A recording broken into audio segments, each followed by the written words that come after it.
Police સ્ટેશનમાં આવનારો ગરીબ પણ હોય, શ્રીમંત પણ હોય, પણ પોલીસ સ્ટેશનમાં બેઠેલો અમલદાર જો આ ભેદભાવ જુએ તો લોકોને ન્યાય ન મળે, તેના માટે ત્યાં આવેલો દરેક માણસ માત્ર માણસ છે તે રીતે જ જોવાનું હોય છે। ઘટના સુરત જિલ્લાના કડોદરા પોલીસ સ્ટેશનની છે। પોલીસ ઇન્સ્પેક્ટર SM પટેલ જ્યારે પોલીસ સ્ટેશનમાં હાજર હતા 16મી ડિસેમ્બરના રોજ, ત્યારે એક દંપતી રડતું આવે છે અને વિગત જણાવે છે। આ દંપતી રોજીરોટી રળવા માટે ગુજરાત આવ્યું હતું અને કડોદરાના સાય બિલ્ડિંગમાં તે બંને દંપતી રહેતા હતા। તેમને એક નાનકડી દીકરી હતી જેની ઉંમર હજી 1.25 મહિનાની છે।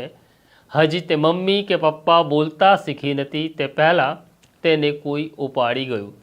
પોલીસ ઇન્સ્પેક્ટર SM પટેલ તેમને સાંભળે છે તો ઘટના એવી હતી કે આ દંપતીની બાજુમાં રહેતું એક પડોશી છે જેનું નામ છે કુંદનગીરી અને તેની પત્નીનું નામ છે મોની દેવી।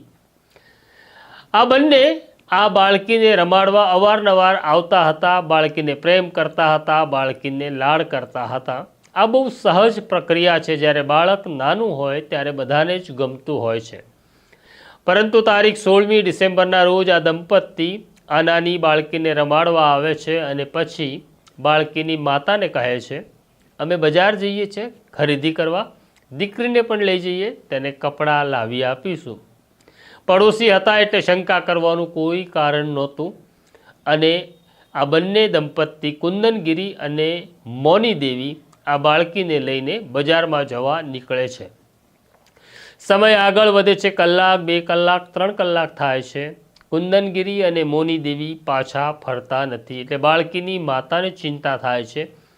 તે પોતાના પતિને ફોન કરે છે। તેનો પતિ ફેક્ટરીમાં હતો, દીકરી મળતી નથી અને કુંદનગીરી પાછો આવ્યો નથી એવી જાણ થતાં બાળકીનો પિતા પણ પાછો આવે છે। આસપાસના બજારોમાં તપાસ કરે છે પણ ક્યાંય કુંદનગીરી અને મોની દેવી મળતા નથી